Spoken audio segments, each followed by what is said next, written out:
Listo, entonces vamos a dar inicio a esta clase de Génesis capítulo 3. Bien, entonces, vamos a empezar a ver Génesis 3. Aquí aparece un GIF de John Travolta.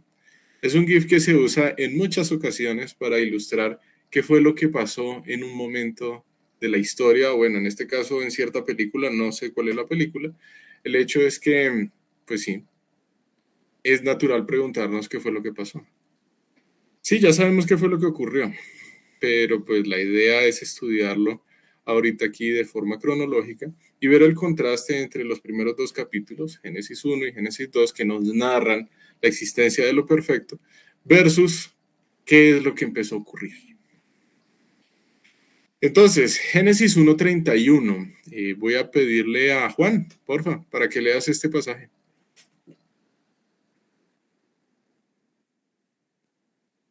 Dice la palabra de Dios, y vio Dios todo lo que había hecho, y he aquí que era bueno en gran manera, y fue la tarde y la mañana del día sexto. Listo, gracias Juan. Ya habíamos hecho esta pregunta cuando terminamos Génesis capítulo 1, pero es necesario reiterarla.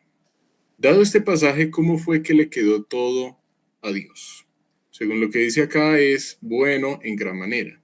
Y bueno en gran manera vimos que era una expresión que desde el hebreo significaba algo que le quedó bien en su conjunto y no solamente en cada una de las partes. Es una expresión de tipo superlativo. Entonces la analogía que construíamos era con la Orquesta Sinfónica de Londres, pusimos una imagen en la que se veían los músicos, sabemos que cada músico es excelente, qué pena con ustedes. Entonces, cada uno de los músicos es excelente, entonces ya sea un corista, un percusionista, un violinista o el director de orquesta, todos son muy buenos, cada una de las partes que Dios creó es buena, pero en conjunto es bueno en gran manera, es decir, todo encaja. Y si todo encaja, eso muestra cuán perfecto es Dios. Entonces, si a Dios todo le quedó perfecto, pues podemos ver su carácter bondadoso, podemos ver su carácter soberano.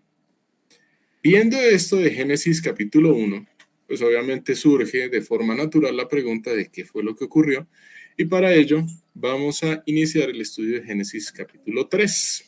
Génesis 3, versículo 1. Entonces voy a pedirle a Andrea. Andrea, ¿estás ahí? Sí. Entonces para que, porfa, leas Génesis 3:1. Génesis 3:1. Pero la serpiente era astuta, más que todos los animales del campo que Jehová Dios había hecho, la cual dijo a la mujer, ¿con que Dios os ha dicho, no comáis de todo árbol del huerto? Listo. Gracias, Andrea. Primera pregunta. ¿Qué función tiene la palabra pero?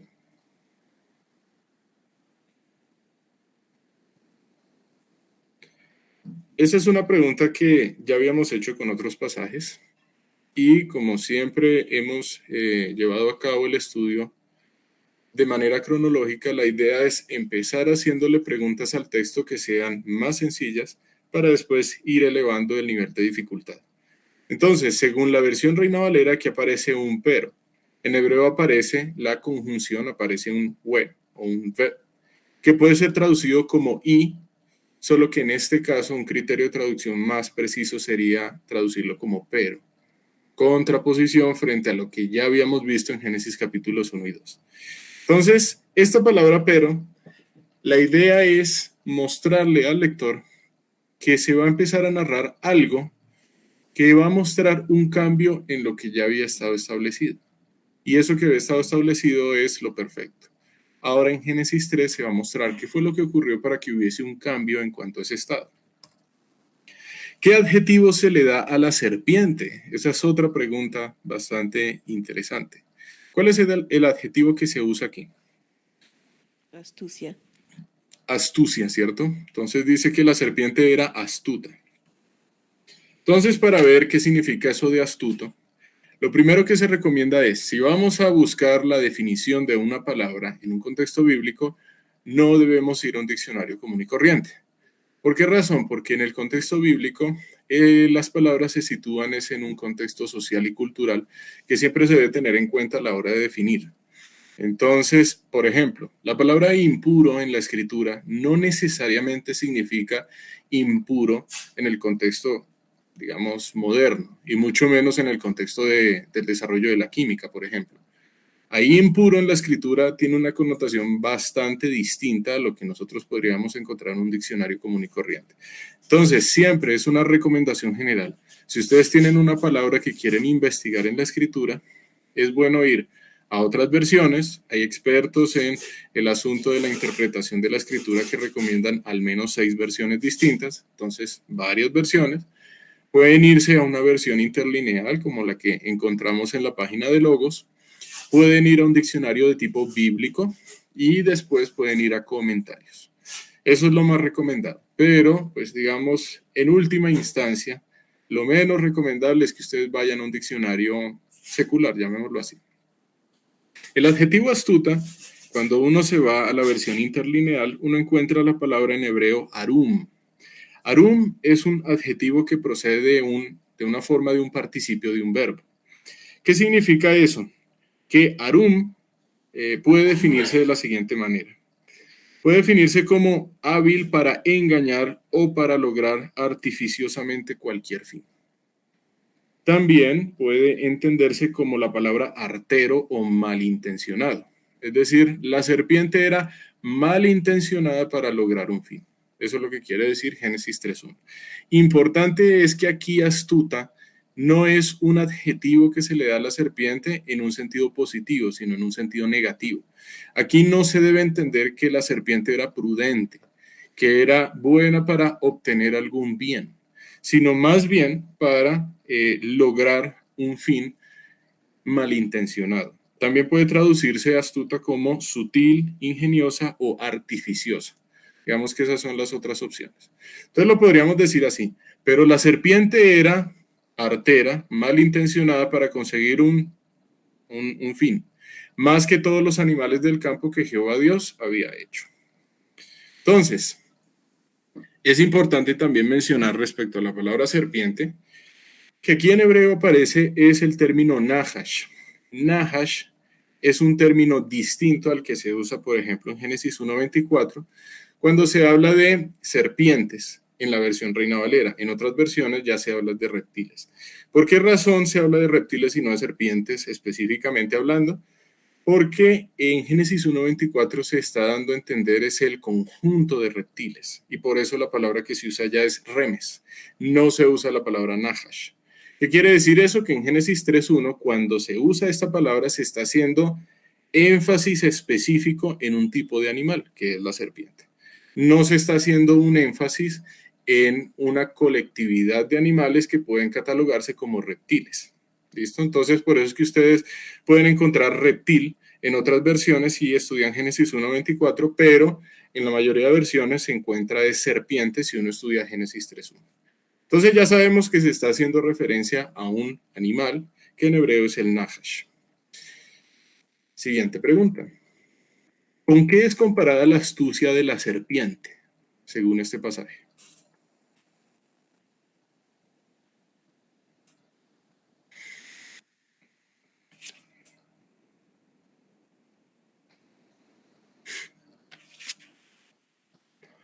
Ahí dice, pero la serpiente...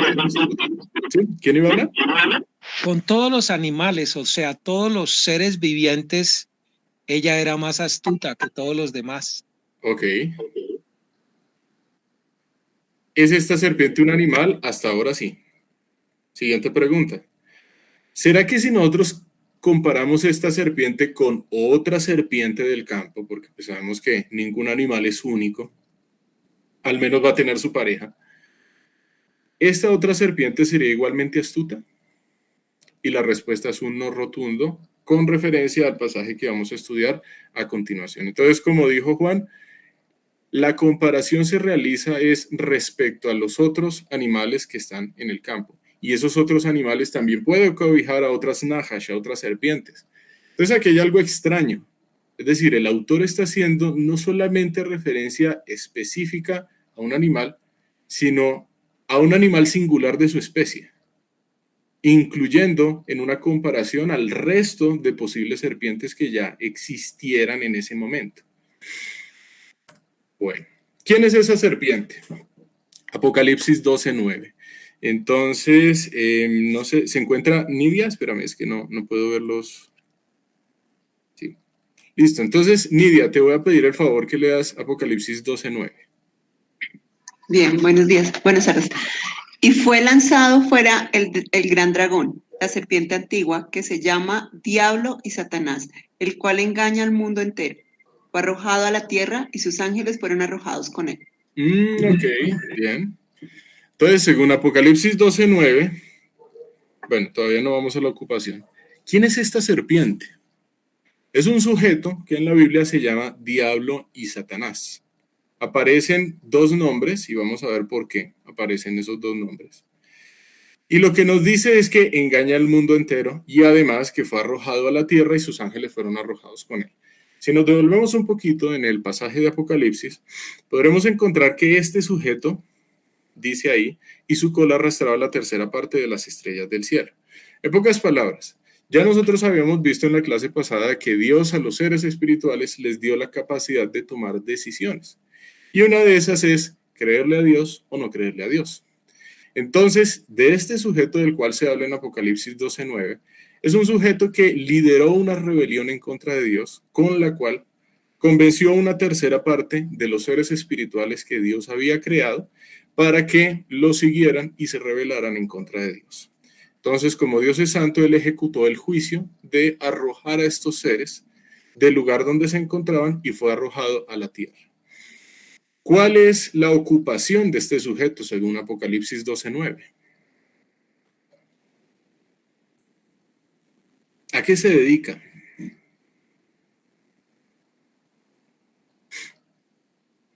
El cual engaña al mundo entero. Tal cual, como tú lo dijiste, engañar al mundo entero. La verdad es un desocupado porque pues no tiene ningún propósito engañar, pero pues eso es lo que dice la escritura. Este ser se dedica a engañar al mundo entero. ¿Cómo es que se llama? En la versión griega, nosotros encontramos, versión griega no, en el interlineal griego, nosotros encontramos dos palabras que fueron traducidas como diablo y Satanás. La primera es diabolos, aquí está escrito en el idioma griego. Recordemos que es porque nosotros estamos consultando el libro de Apocalipsis y el Nuevo Testamento fue escrito en griego. Entonces encontramos la palabra diabolos, que significa calumniador, alguien que se inventa una afirmación con el propósito de causar un daño. La otra palabra, Satanás, que está aquí abajo, es adversario, desde el idioma griego. Sin embargo, la raíz de esa palabra realmente procede del idioma hebreo, y en hebreo es Shatán. Por eso es que aquí se hace referencia a esos dos nombres. El nombre correspondiente en el idioma griego, diablo, diabolos, y Satanás correspondiente al idioma hebreo, que es Shatán. Claro, como esto está escrito en griego, es por eso que está escrita de esta manera Satanás. Pero pues ya sabemos que la procedencia es de tipo hebrea. Entonces ya sabemos que esta serpiente simplemente es un ser que se rebeló en contra de Dios. Y como se rebeló en contra de Dios, pues va a manifestar un pensamiento contrario a su creador. Ahora sí nos podemos devolver a Génesis 3:1. Si esta serpiente no está haciendo referencia directa al animal, ¿por qué razón no está haciendo referencia directa a un animal? ¿Por qué podemos decir que esta serpiente realmente no se está refiriendo a un animal?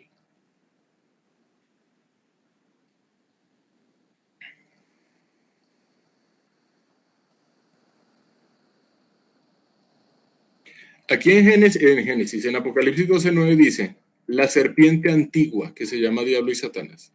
Apocalipsis 12:9 nos está especificando que lo que encontramos aquí en Génesis 3:1 corresponde a este ser caído. Y si corresponde a este ser caído, si bien se está referenciando con la misma palabra con la cual se habla acerca de la especie animal, esta serpiente es tal que puede hablar y puede hablar manifestando un pensamiento contrario a Dios. Por lo tanto, no es el animal el que está hablando por su propia cuenta, sino que algo ocurrió con ese animalito inocente, porque sí quiero hacer la referencia en que es inocente, para que esté ocurriendo eso. Lo digo es porque muchas personas afirman que según Génesis capítulo 3, desde el principio existe una aversión del ser humano hacia las serpientes, y eso es algo que es completamente falso. Génesis 3.1 no está haciendo referencia directa al animal, está haciendo una referencia indirecta.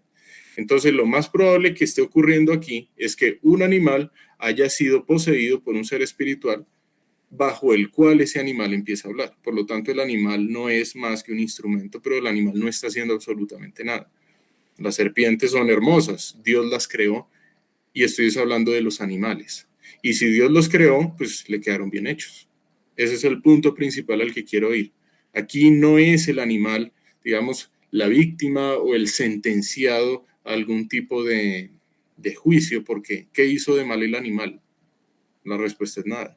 Aquí se está haciendo referencias a ese ser espiritual que se rebeló en contra de Dios y que convenció a una tercera parte de los ángeles en que lo siguieran. Entonces, ¿qué fue lo que dijo la serpiente, pero realmente es el diablo? ¿Qué fue lo que dijo? ¿Cuál fue la afirmación, pero interrogativa, manera de pregunta, que le hizo a la mujer?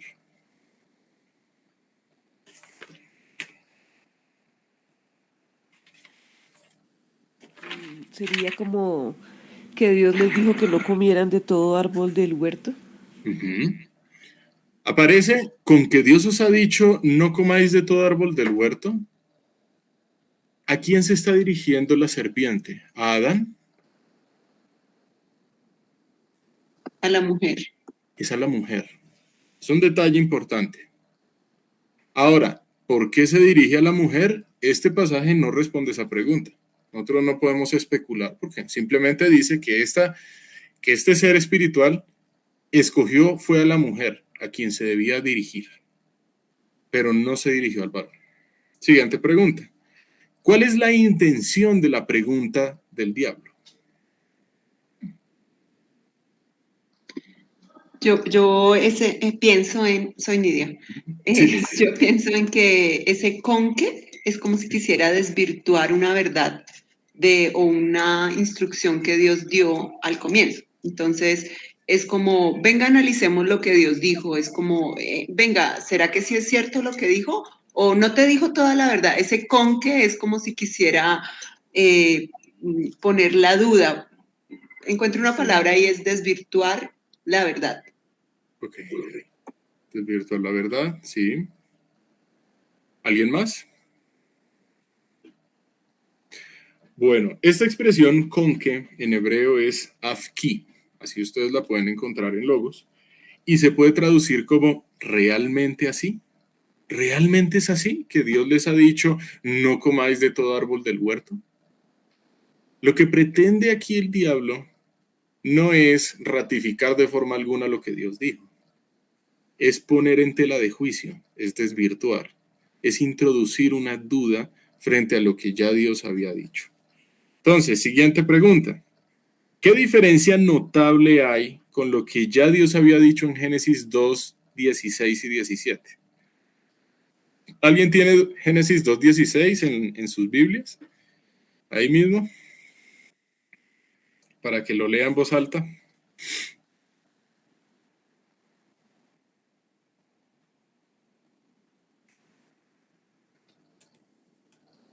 A ver, Okay, aquí.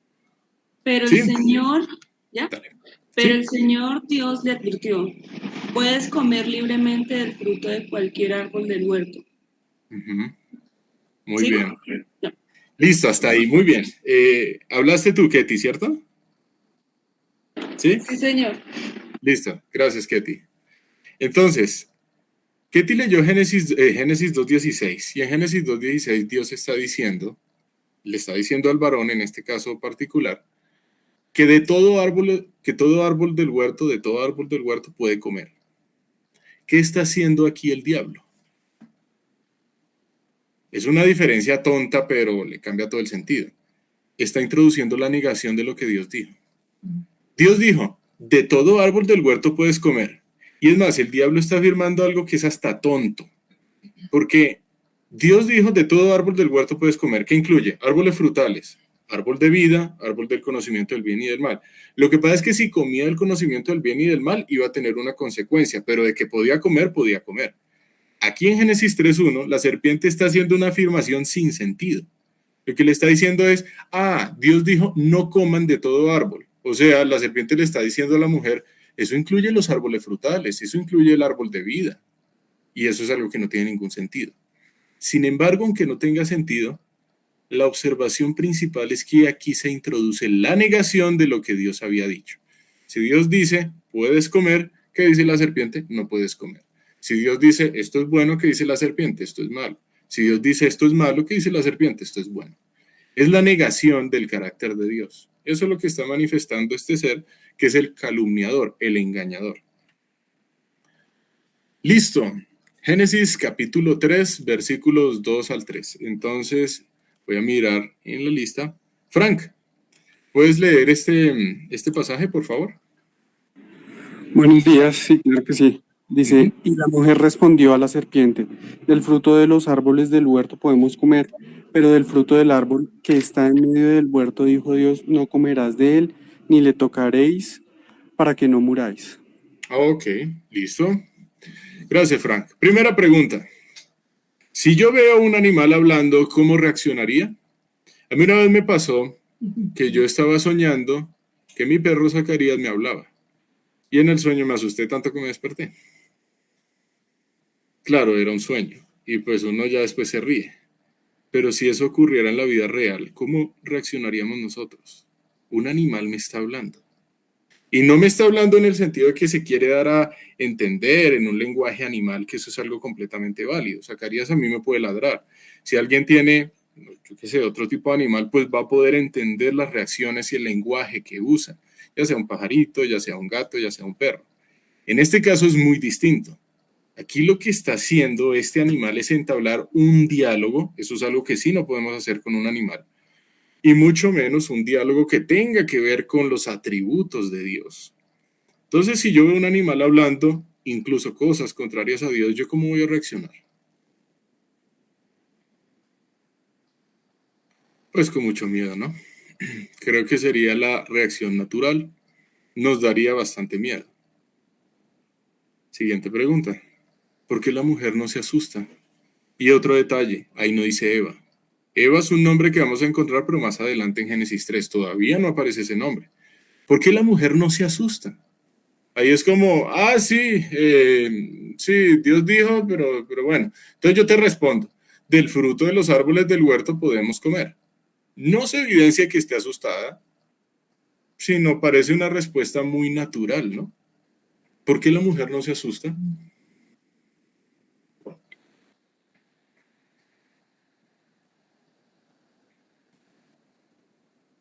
Yo pienso que son varias, bueno, se me ocurren varias cosas. Si uno es, nosotros ya sabemos que los animales no hablan, no sé si Eva lo sabía o se está encontrando con algo, no sé, ¿no? O se me ocurre que de pronto haya tenido conversaciones con ella antes, no sé, hoy pienso en eso.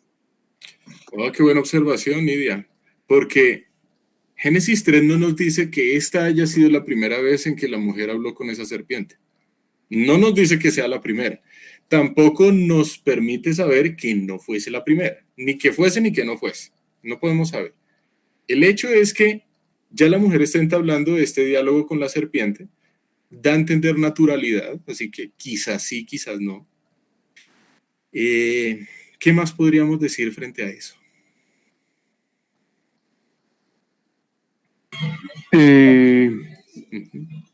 De pronto, no sé, a mí se me ocurre de pronto que no era tan anormal de pronto en la época, no sé, estoy especulando, que los animales hablaran. No sé, puede ser.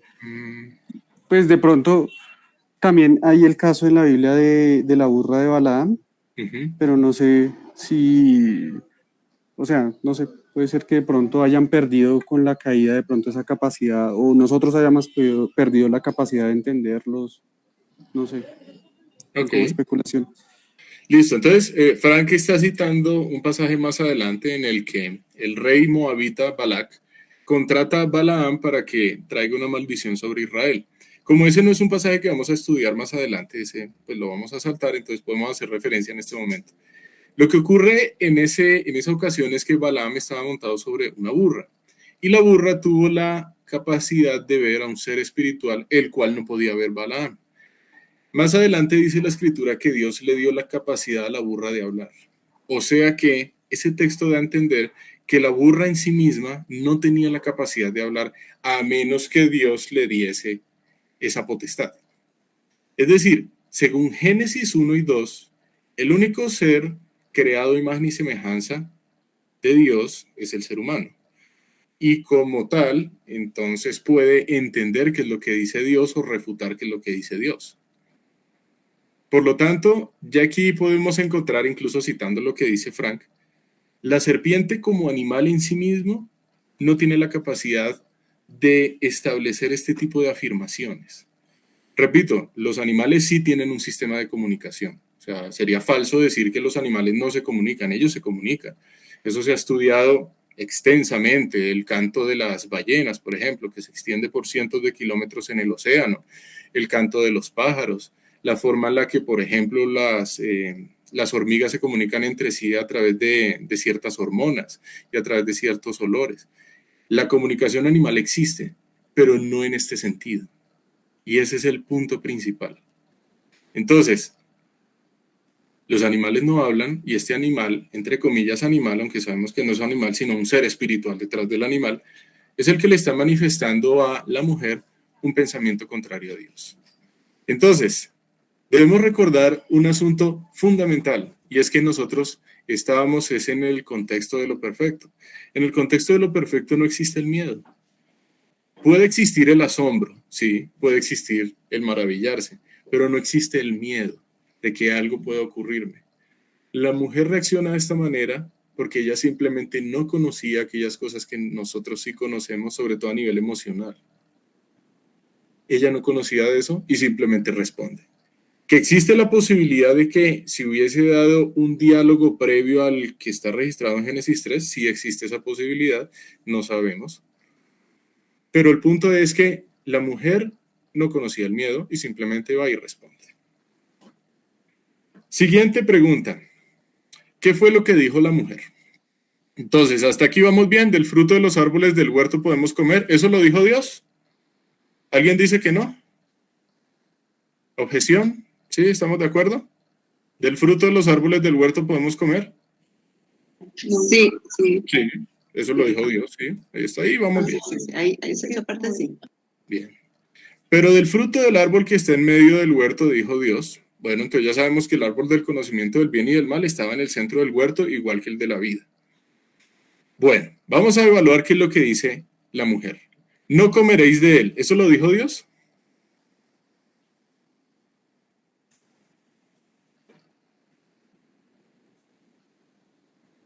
Dios dijo, no coman del árbol del conocimiento del bien y del mal. Sí, ¿no? Sí. ¿Quién dice que sí? ¿Quién dice que no? Vamos a hacer ¿cómo es que llama? Una encuesta. Sacamos el porcentaje. ¿Quién dice que sí?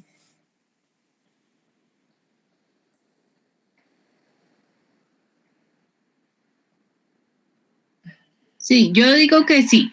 Bueno, Luisa dice que sí. ¿Quién más dice Team Luisa? Equipo Luisa. ¿Cuál es la Team pregunta?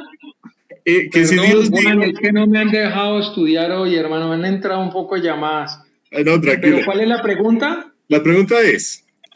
Eva no, la mujer, porque más adelante se va, pero todavía no es Eva. La mujer está diciéndole a la serpiente, del fruto del árbol que está en medio del huerto, dijo Dios, no comeréis de él. Pregunta, ¿Dios dijo no coman de ese árbol? Eso es lo que estamos, y ya está Team Luisa, equipo Luisa, que dice que sí. No, Nidia. Listo, Nidia dice que no. Entonces Team Nidia dice que no. No, ¿Quién no. va con Nidia? ¿Quién va con Luisa? Dios dijo que no lo tocara. ¿Dios dijo que no lo tocara? No, que no, Yo que no voy con tomara Luisa. el fruto, que no tomara el fruto. Ok. No, me Sí. arrepiento de eso. Yo digo que sí. Toto dice que sí. Toto es Team Luisa. Listo, Toto. Yo digo que sí. sí. Sí. Listo. Me uno con Luisa. Listo. Entonces ya van 3. Bueno, ya va Ruth, Toto, mi tía Toto. Va Luisa y va Juan Pablo. Yo me uno con Lidia. Mi mamá se une con Nidia. Estamos Luisa. ahí como parejo, ya vamos 3-2. ¿Quién quiere decir que sí? ¿Quién quiere decir que no? Yo me uno con Luisa. Sí, Bueno, vamos 4-2. Habló Andrea, ¿cierto? Entonces tú vas con Luisa. sí. ¿Listo? Sí. Él, no sé si él dijo del árbol del bien y del mal y no se refirió al que estaba en el centro del huerto. Era ese.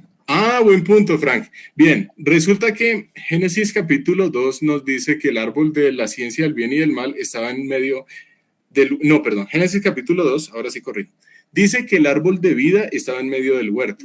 Y ahorita, en Génesis 3, versículo 3, la mujer está especificando que el árbol del conocimiento del bien y del mal también estaba en el centro del huerto. Es decir, los dos estaban ahí en el medio. Qué interesante para que, mejor dicho, es como Dios siendo tan diáfano, dándole al hombre la oportunidad de decidir vida o conocimiento del bien y del mal, es decir, muerte. Exacto. Es maravilloso de parte de Dios. Eso. Listo, entonces, Frank, ¿cuál? ¿Equipo Nidia, equipo Luisa?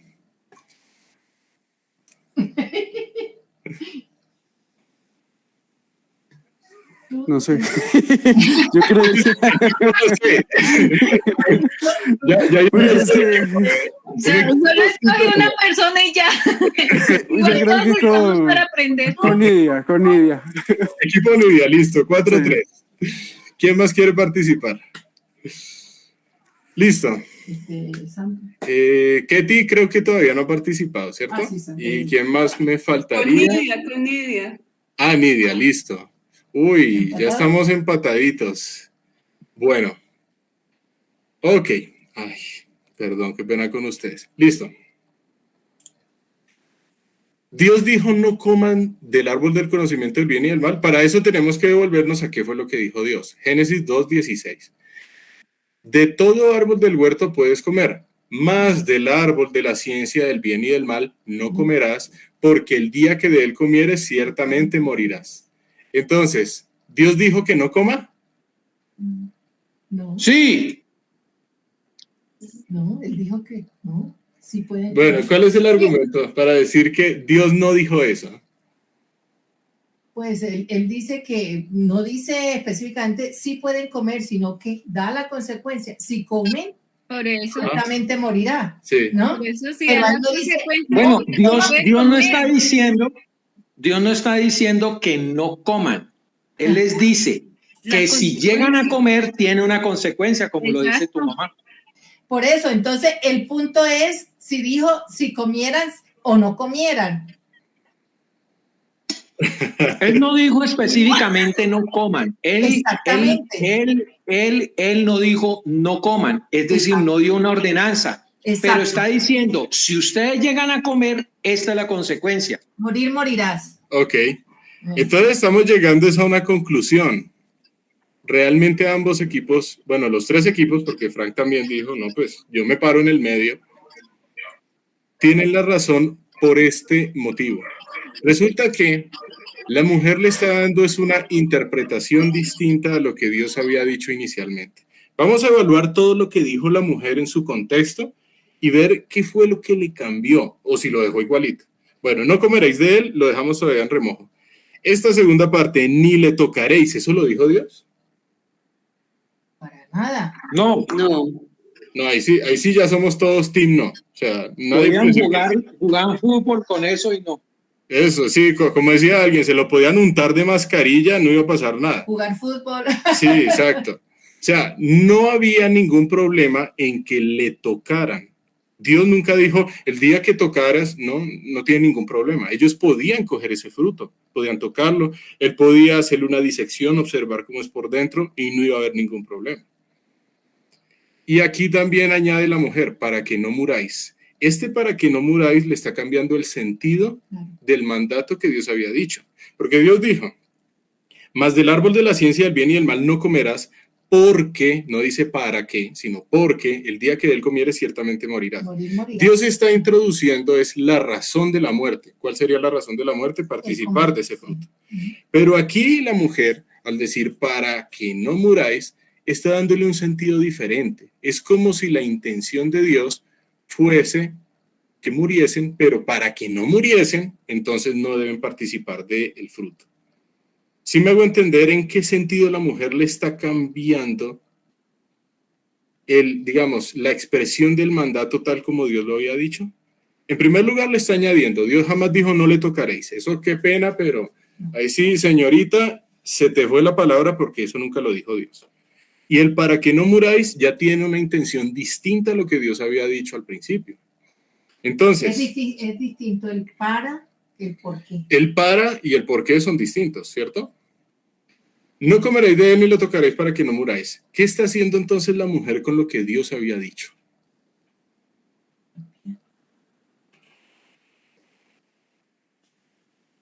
¿Cambiándole el sentido? Le está cambiando el sentido y le está añadiendo. Le está añadiendo. Dios jamás dijo, repito, esto de no tocar. Si yo tomo una verdad y le añado, ¿qué estoy haciendo como resultado? Una mentira. Pues es una mentira. Es una mentira, está tergiversando. Se está tergiversando lo que Dios dijo. O sea, ella todavía no ha participado del fruto, pero se nota que lo que le dijo la serpiente le está calando, le está llegando. ¿Por qué razón? Porque le está añadiendo lo que Dios dijo. De ahí podemos sacar una gran conclusión. Si nosotros le quitamos o le añadimos a lo que Dios dice, es o porque todavía no está un correcto conocimiento de qué fue lo que Dios dijo, o porque estoy dudando de lo que Dios dice. Y ella ya empezó a dudar de lo que Dios dice, como introduciendo una actitud legalista. ¿Cómo lo observamos? Le está añadiendo a lo que Dios dijo para tratar de cumplir qué fue lo que Dios dijo. Entonces Dios dice, no, si ustedes llegan a comer del árbol del conocimiento, del fruto del árbol del conocimiento del bien y del mal, van a morir. Entonces ella dice, listo, para cumplir con eso, ni siquiera hay que tocarlo. Dios no dijo eso. Eso ya está mostrando que en la mujer la duda sí le está entrando. Y le está entrando bastante bien. Qué tristeza. ¿De aquí podemos extraer una enseñanza para nuestra vida? Claro que sí. Y la enseñanza es, mantengamos las cosas como Dios las dice. Sin añadirle y sin quitarle, y también sin cambiar el sentido de lo que Dios está diciendo.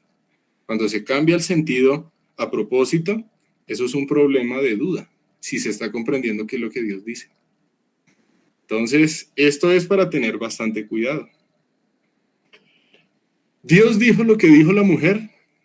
Dios sí dijo, no comeréis de él, pero no en este sentido. Entonces, por eso digo que todos los times también. Porque ella le trató de dar fue una vertiente distinta a lo que Dios había dicho. Como si el propósito de Dios fuera que muriese, pero para que no ocurriera, no deben comer. No, Dios había dicho que de todo árbol del huerto puedes comer, pero lo que ocurría era que si comía de uno iba a morir, pero el propósito de Dios no era conducirlo a la muerte.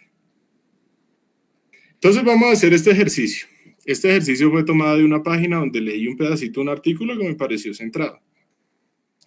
Entonces, ¿qué vamos a hacer? Ahí aparece una ilustración, está la mujer, está mirando hacia el árbol, ahí está una serpiente. Vamos a ser rigurosos, vamos a ser bien estrictos. Según esta imagen, ¿qué dice la Biblia y qué no dice la Biblia? Me adelanto. La Biblia nunca dice que el fruto sea una manzana, ¿no? Y aquí se está viendo que son manzanas. Y es más, de acuerdo a lo que dice la Escritura, ya podemos afirmar con total certeza que el fruto no era una manzana, porque la manzana es un árbol frutal, un árbol frutal. De esos podía comer. De esos podía comer. Y esos árboles, pues nosotros podemos conseguir semillas, sembrar un árbol y pues vuelve a crecer y de ahí van a salir manzanas. Entonces no era una manzana, ¿cierto? ¿Qué más podemos decir? Que la Biblia no especifica, según esta imagen. ¿O qué sí especifica? Que Eva estaba sola. Que la mujer estaba sola, no sabemos. Buen punto. No sabemos dónde está el marido. Y hasta este momento, pues decir que ella estaba ahí. Trabajando. ¿Ah? Estaba ¿Viste? marcando tarjeta. Estaba echando asadón, abriendo surcos, sí. Y está vestida. Está vestida, Ajá. Está vestida. Está muy Sí. fashion. está fashion, sí. ¿Qué más podemos decir?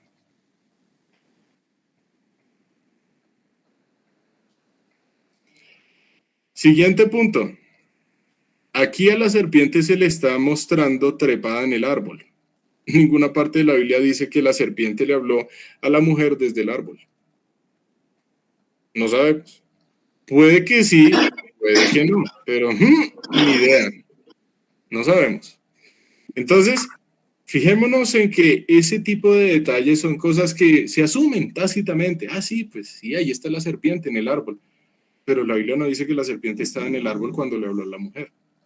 Podía estar ahí en el piso, podía estar detrás de ella y conduciéndola a mirar el árbol. Podía estar, es más, montada en ella, ¿por qué no? La serpiente no podía estar aquí Se le enrolló. enredada alrededor de la mujer hablándole. Ujú. Eso puede ser, y eso también es consecuente con el texto bíblico. Entonces, ¿qué Yo quiero? tengo- ¿Sí? Yo tengo una observación también y es, se aprecia como unas montañas y también las nubes. Creo que esa parte aún no estaba tan definida. Bueno, por lo menos la parte de las montañas. Creo que esa parte pues climática y no sé si eso influye Ok. ahorita. Esa pregunta la vamos a responder cuando lleguemos al diluvio. ¿Listo? Entonces, una buena observación. ¿Será que la descripción geográfica era así? ¿Listo? Creo, Vamos. creo también que hay una parte en que dice, parte de la maldición sobre la serpiente es que sobre el polvo, va a estar sobre el polvo. Entonces, yo Ajá. asumí que seguramente la manera en que se desplaza la serpiente ahora no es como se desplaza en el momento en que está teniendo la conversación con Eva. Entonces, aquí en la imagen asume que está, ¿cómo se llama esto? ¿Arrastrándose? Arrastrándose, dices tú, sí. Bien, frente a eso que... Juan, otra observación. Sí, Yo dale, no sé dale. si sea válida o no, Sí. pero la voy a hacer. Bueno, primero una anotación con respecto a lo que dijo la hermana anterior, y es que, no sé si lo explicaste, es que me interrumpieron varias veces la clase, pero hay que tener en cuenta que el tema de la serpiente se refiere a un ser espiritual y no al animalito como tal, porque el animalito se ha satanizado teniendo en cuenta de que la traducción que nosotros tenemos de la Biblia es de serpiente, como si fuera un ofidio, y resulta que allí estamos hablando de un ser espiritual. No sé si eso ya lo mencionaste. Sí, Y eso en lo segunda mencionaba. instancia, bueno, listo. Y en segunda instancia, entonces la connotación de la culebra como tal que aparece en la imagen tampoco es válida. Porque ¿quién dijo que esa es la imagen de la serpiente que se le apareció a Eva? La Biblia no dice que era un ofidio. Ok, ¿De entonces... acuerdo? Eso dice la serpiente, pero se refiere a un ser espiritual. ¿Y quién sabe cómo era el ser espiritual? ¿Ya? Ok, listo, Ahora, entonces... en Vamos a otra recopilar... instancia, Juan, y esa era la anotación, la observación que iba a hacer, y no sé si de pronto nos puedes explicar en esta clase o en la próxima, es que últimamente se ha generado tal vez una polémica con que precisamente el pecado que se cometió no fue el de comerse un fruto, que por supuesto ya sabemos que no es una manzana, sino de que el fruto prohibido es que Eva tuvo relaciones sexuales con ese ser espiritual y que de ahí nació Caín. Por supuesto, eso no está bíblicamente sustentado, pero según algunos eruditos teólogos, porque esto surgió de eruditos teólogos, ese es el real pecado que cometió Eva, el de haber tenido relaciones sexuales con Satanás, y de esto nació Caín. Después viene Abel, fue por las relaciones sexuales y de conocer a Adán a Eva en el contexto de relación sexual. Entonces, no sé si nos puedas ampliar acerca de ese tema, y es una observación que la he escuchado de algunos eruditos teólogos. Ok, hay 3 puntos a mencionar. Respecto a lo que dijo Nidia, si la serpiente se encuentra o no erguida, eso lo vamos a estudiar dentro de 8 días, Dios mediante, cuando entremos a Génesis 3:14, donde se habla acerca de el lamer o no el polvo.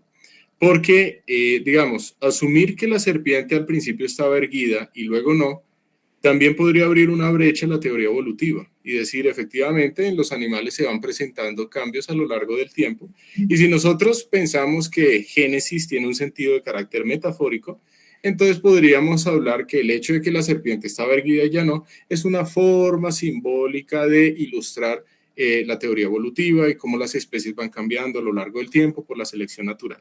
Entonces, ese punto que dice Nidia, que es bastante interesante, lo vamos a ahondar dentro de 8 días. O sea, es que mira, con respecto a lo que dijo Nidia, sí se ha escuchado mucho y con lo que yo pues, he estudiado de la palabra, la serpiente, Dios la creó para arrastrarse, siempre se ha arrastrado. La serpiente de tierra caliente siempre se ha arrastrado, pero cuando le dijo lamerás el polvo, no le estaba hablando a esa serpiente que Dios creó, sino a ese ser maligno espiritual que nos complicó la existencia. No era a la serpiente de tierra caliente, ella continúa estando como Dios la creó. Ok, entonces, digamos, es un punto interesante, porque lo vamos a estudiar ya con más detenimiento dentro de 8. En cuanto a lo que dice Juan, lo que dicen algunos teólogos, incluso hay algunos que afirman que había otra mujer que se llamaba Lilith, en el estado de supuestamente lo perfecto, para poder explicar cómo es el tema de la descendencia de Caín, si hubo o no incesto entre hermanos, bueno, una serie de cosas que se han dicho. Resulta que los teólogos que afirman que el pecado consistió en que hubiesen relaciones sexuales entre Satanás y la mujer, son teólogos que toman en cierta forma, no de manera literal, ciertas porciones de la escritura. Ya hacía 15 días, sí, porque hace 15 días, nosotros vimos que los seres espirituales no se reproducen. Sin embargo, hay un pasaje más adelante en Génesis capítulo 6, cuando se habla acerca de los hijos de Dios y las hijas de los hombres. Y los hijos de Dios, Beno y Elohim, en la expresión hebrea, puede hacer referencia en muchos contextos a los ángeles. Entonces uno dice, bueno, ¿qué está pasando allá? Para ver qué fue lo que ocurrió, la manera en la que nosotros podemos pensar que el pecado, qué fue lo que ocurrió en Génesis capítulo 3, tendríamos que alegorizar el versículo 7 cuando dice que la mujer comió, para ahí no entender el pecado como el participar del fruto, sino el haberse acostado con la serpiente. Es más, si nosotros interpretamos que el pecado de la mujer consistió en acostarse con la serpiente, entonces, ¿cómo hubiera sido el pecado de Adán? También acostarse con la serpiente, ¿cierto? Porque dice ahí que Adán también participó del fruto. Entonces, si nosotros vamos a interpretar en una vía, tenemos que interpretarla en todas las vías. Y esa es la crítica fuerte que hay frente a esas interpretaciones que pueden hacer algunos teólogos en cuanto a hablar que el pecado fue en una relación sexual. En primer lugar, ya vimos, los seres espirituales no se reproducen. Y en segundo lugar, tendríamos el problema grave de entender cómo es Génesis 3:7 en cuanto al comer y a que los ojos se le abrieron. Eso de pronto lo alcanzamos a ver ahorita. Primer punto. Y segundo punto, cómo podríamos interpretar lo que pasó con Adán. Entonces Adán también tuvo que haberse acostado con la serpiente, ya que también participó del fruto y pecó. Ese es el punto, ¿listo?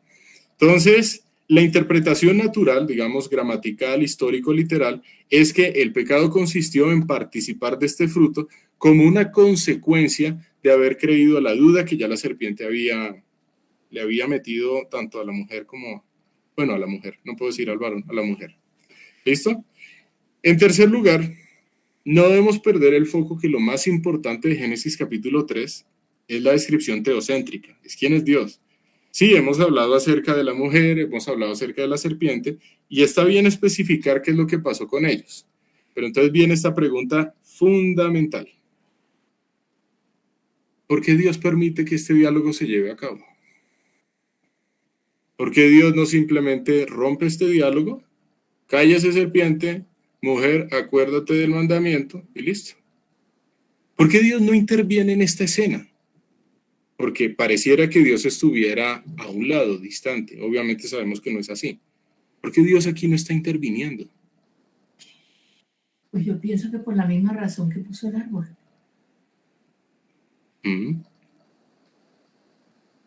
En algunas clases anteriores hablamos un poco acerca de Dios no creó robots y es la posibilidad, creo que aquí es la primera posibilidad, así soy yo, es la primera posibilidad que se da en que el ser humano puede dialogar, es decir, no es pecado, como la oración de Jesús, no te pido que los quites del mundo, sino que los guardes. Entonces, en ese sentido es como, yo puedo hablar, puedo entender, pero no puedo perder de foco quién es Dios y qué es su dominio, lo que Él ejerce sobre mí. Entonces, creo que es la posibilidad de demostrar que no somos robots, que podemos decidir. Muy bien, Lidia. Libre albedrío. Si Dios... Libre albedrío. Exactamente. Si Dios interviene en este diálogo, ¿realmente estaría dejando al ser humano decidir? No. No lo estaría dejando decidir. Ah, sí, puso el árbol. Pero es que lo interesante es que no solamente pone el árbol, como muestra de que Dios es verdadero y fiel, sino que además deja que este diálogo se lleve a cabo como muestra de que Dios al hombre le dio la capacidad de decidir. Y tan grande es Dios, tan maravilloso es Dios, que deja que este diálogo se desarrolle entre la serpiente. Bueno, hay dos posibilidades, o que sea una serpiente, un animalito poseído por un ser espiritual y por tanto el animalito solo sea un instrumento, o la otra es que sea una manifestación de este ser espiritual sin alusión específica al animal. Eso es algo que no podríamos saber. ¿Por qué lo digo? Apelando a Apocalipsis capítulo 12. Cualquiera que sea la escena que ocurrió, Dios no impidió que este ser en rebelión contra Dios le hablara a la mujer. O sea, de verdad que esto es lo más maravilloso. El papel que Dios, no digo el papel que Dios, porque Dios no es limitado a un papel, sino, digamos, aquello que Dios está permitiendo que se desarrolle. Si fuera cierto que Dios manipula al ser humano, Dios nunca hubiera permitido este tipo de diálogos. Qué fidelidad la de Dios. Qué fidelidad la del Señor. O sea, ¿cómo nos podemos gozar en el Creador de tal manera que permite que el ser humano se rebele contra Él? Porque Dios es fiel a sí mismo. O sea, es maravilloso esto. Yo estaba también analizando que la prudencia y la sabiduría de Dios, ¿no? O sea, Él deja que pase todo eso y como buen padre, Él deja como que sus hijos estén actuando, pero eso no los va a eximir de una disciplina, ¿no?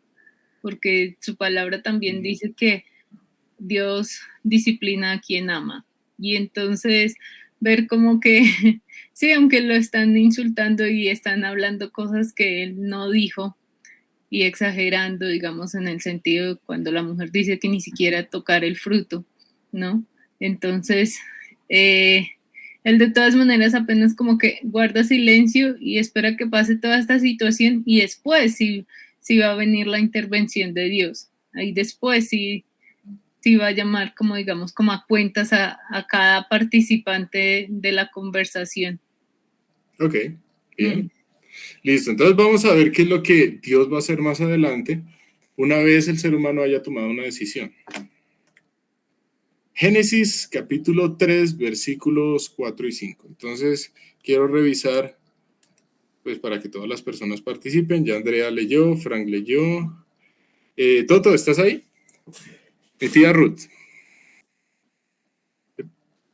Hola. Bueno, entonces, Nidia, ¿puedes leer, porfa? Ya te pongo el pasaje, este pasaje. Génesis 3, versículos 4 y 5, por favor. Sí, señor. Entonces la serpiente dijo a la mujer, no moriréis, sino que sabe Dios que el día que comáis de él, serán abiertos vuestros ojos y seréis como Dios, sabiendo el bien y el mal. Gracias, Nidia. Juanda. Sí, Toto. Sí. Qué pena, es que no podía manejar esta cosa, estoy en el proper y acá no tengo la Biblia, lo siento. Ah, no te preocupes, no te Estoy preocupes. en la mitad de ninguna parte, en la mitad de la Florida, no, pero estoy oyendo todo, ¿oíste? Sí, no te preocupes, tranquila. Bien, bueno, según el versículo 4, ¿qué cambio introdujo la serpiente a lo que dijo Dios? Vamos todavía en el 4, ya después miramos el 5. Dice, entonces la serpiente dijo a la mujer, no moriréis. ¿Cuál es el cambio que introdujo? Falso, es una mentira porque sí morirán. Es obvio que sí. Recordemos que la expresión en hebreo en Génesis 2:17 es mot tamut, morir morirás, o ha sido traducido como ciertamente morirás. Dios dijo, sin lugar a dudas vas a morir. ¿Qué está diciendo la serpiente? Echa cuenta. Otra cosa, no vas a morir. Es decir, encontramos nuevamente la negación de lo que Dios había dicho. Si Dios dice morirás, la serpiente dice no moriréis. Entonces, ¿qué es lo que está diciendo la serpiente acerca de Dios? O sea, Dios es, ¿qué cosa? Mentiroso. Un mentiroso, un habla vaina, un habla paja, nada. Eso es lo que está diciendo la serpiente acerca de Dios. Nuevamente regresamos a Apocalipsis 12, en el que se muestra que la ocupación de este ser es engañar al mundo entero. Es un engaño decir que Dios es mentiroso. Triste. Versículo 5. ¿Qué es lo que pretende entonces decirle la serpiente a la mujer? Es decir, ¿qué es cierto del versículo 5 y qué no es cierto del versículo 5 frente a lo que dice la serpiente? Es decir, ¿todo lo que dice el versículo 5 es falso o hay algo que sí puede ser cierto de lo que está diciendo la serpiente?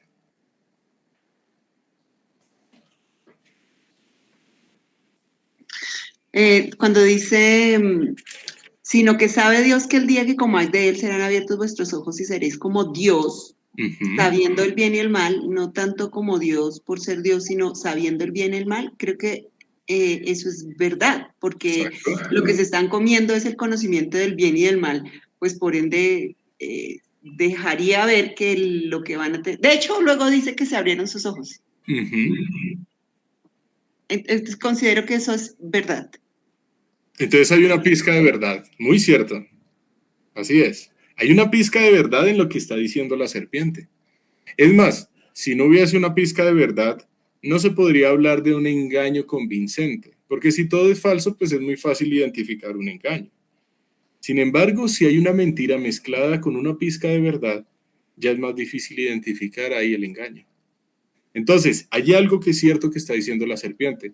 Los ojos serán abiertos, eso lo vamos a encontrar más adelante, y serán como Dios sabiendo el bien y el mal. Sin embargo, hay algo que también es falso, y es el sentido en el cual la serpiente le está dando a entender a la mujer que serán como Dios. Ahí no es seréis como Dios en cuanto a que sepan el bien y el mal, sino que la serpiente quiere venderle la idea de que van a poder tener la potestad de Dios, aunque realmente no van a poder. Entonces, la serpiente quiere venderles una idea falsa basada en una pizca de verdad. ¿Qué entonces está dando a entender del versículo 5 la serpiente acerca de Dios? Ya no el 4, sino el 5.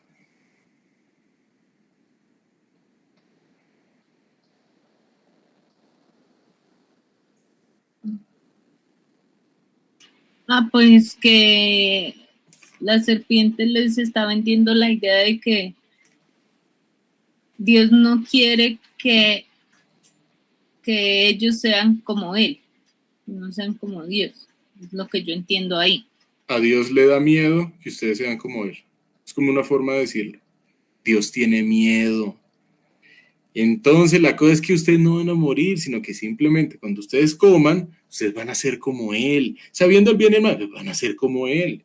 Eso es lo que quiere vender la serpiente. También quiere vender la idea de que Dios está ocultando cosas que pueden estar necesitando o que les traerían un beneficio. O sea, en Génesis 3 realmente se está viendo el carácter maligno de lo que hizo esta serpiente con el ser humano. Un carácter tremendamente maligno porque realmente está ofendiendo a Dios. Le está diciendo mentiroso, le está diciendo manipulador, le está diciendo malo. Está blasfemando. Sin decirlo en palabras literales, está blasfemando. Blasfemia es una palabra que procede de dos palabras. Recuerdo que es blas y femia. Así es como se parte esa palabra. Y lo que significa es ofensa a Dios. Efectivamente, lo que está haciendo esta serpiente es constituir una ofensa contra Dios. Génesis 3:6. Voy a pedirte, Andrea, para que leas Génesis 3:6.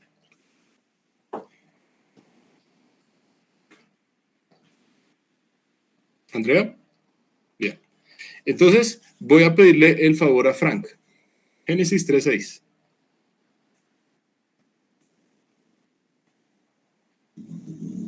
Dice, y vio la mujer que el árbol era bueno para comer y que era agradable a los ojos, y el árbol codiciable para alcanzar la sabiduría, y tomó de su fruto y comió, y dio también a su marido, el cual comió así como ella. Uy.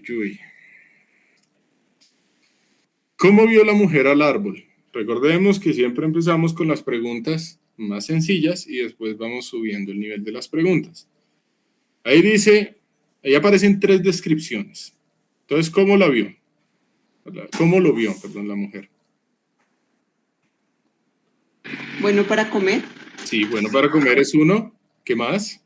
Agradable a los ojos. 2, codiciable. 2, agradable. Y 3, codiciable. ¿Estamos de acuerdo?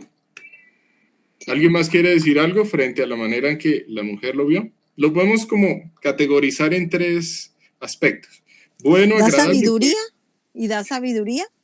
Ok, de acuerdo. Entonces, el codiciable está relacionado con el hecho de dar sabiduría. Listo. Entonces, ahí tenemos esas 3 categorías. Primera pregunta. ¿Era bueno para comer el árbol?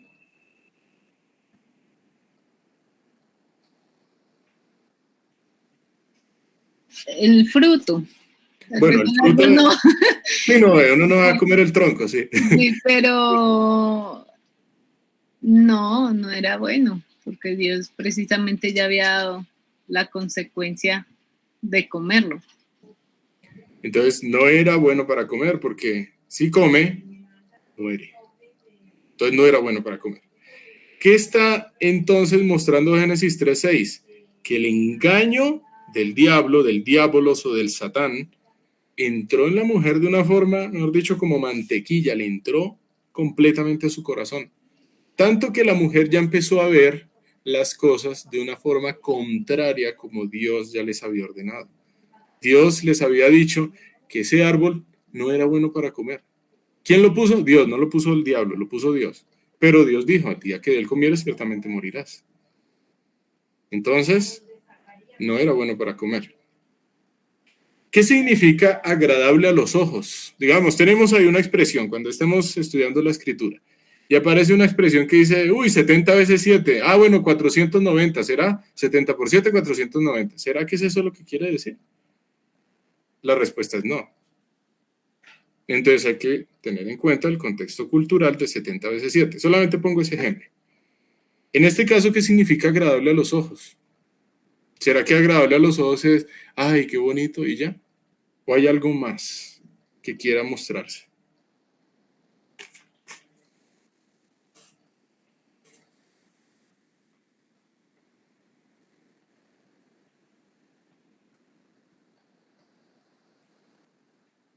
No sé, como algo tentativo, alguna tentación, o sea, como que ya le estaba atrayendo.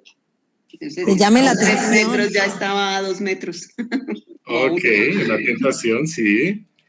Que llame la atención, sí.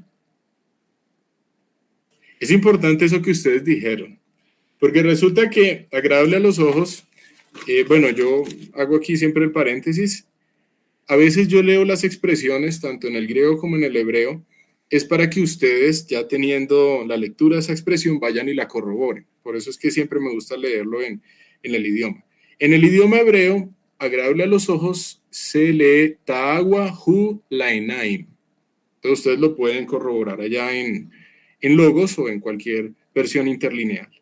Es una expresión que no solamente muestra un atractivo estético, es decir, no solo por lo que ve, sino por lo que puede dar, como ustedes lo dijeron.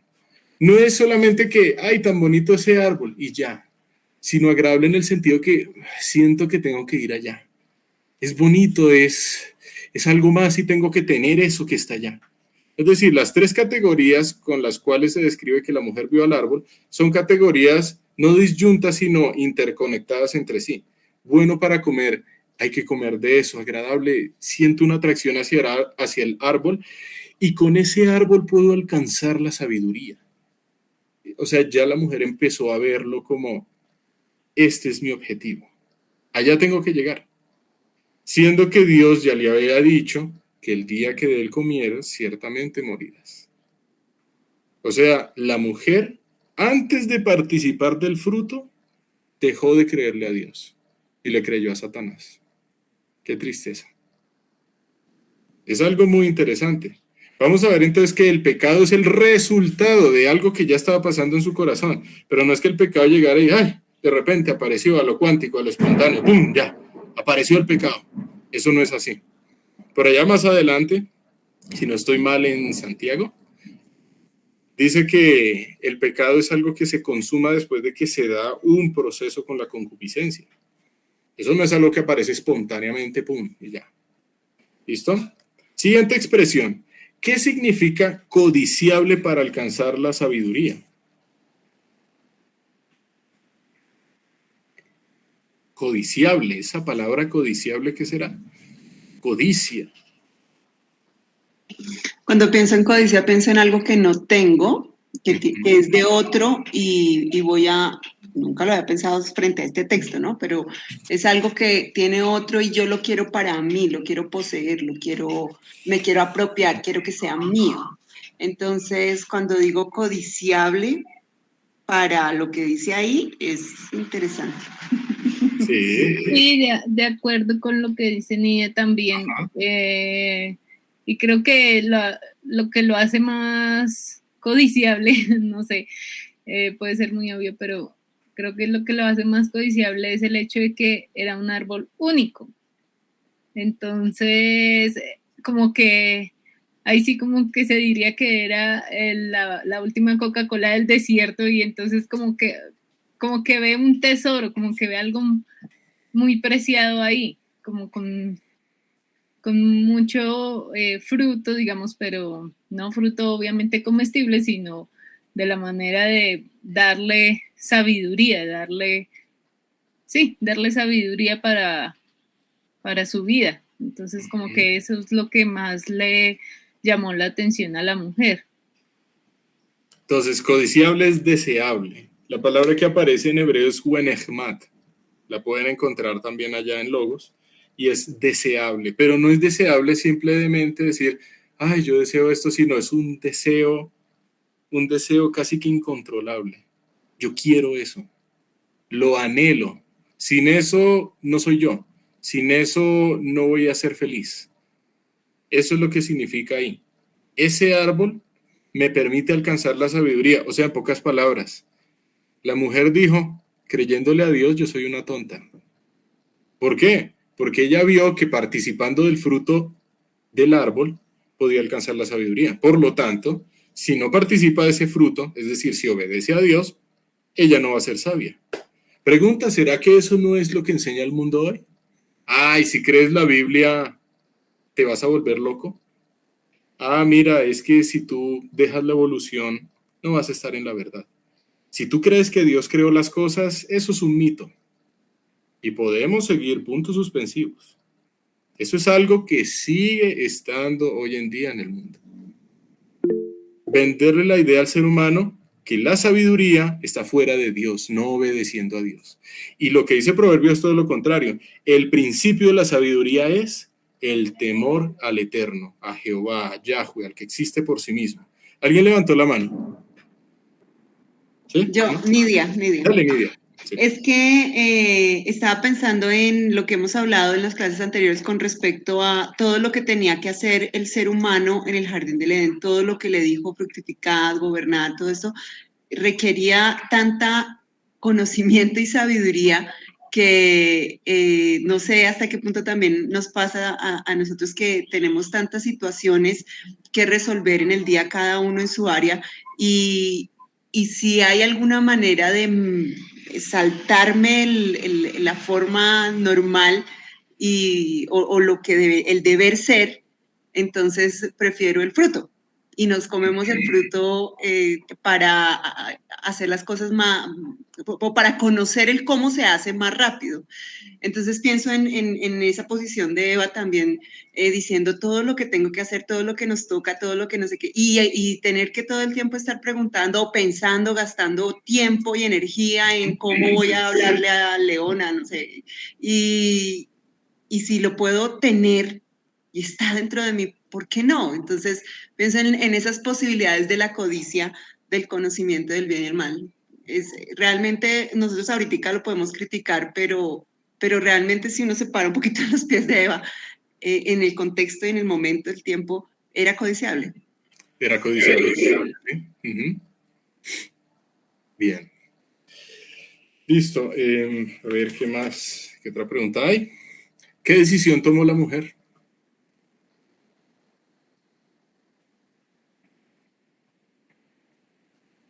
Porque ahí dice, esa decisión fue el resultado de lo que ya estaba en su corazón.